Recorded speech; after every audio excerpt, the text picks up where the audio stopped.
বন্ধুরা, আমি এখন তোমাদেরকে আমার প্রিয় ঋতু পড়ে শোনাবো। আমার প্রিয় ঋতু বর্ষাকাল।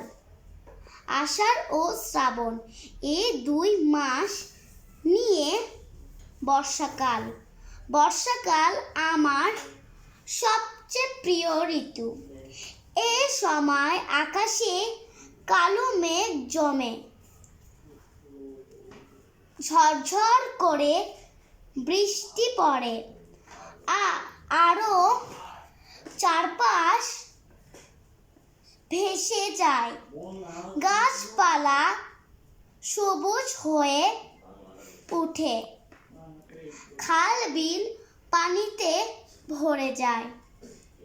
বৃষ্টির পানি দেখতে আমার খুব ভালো লাগে। এই ঋতুতে কদম ও দোলন চাঁপা ফুল ফোটে। Bye bye.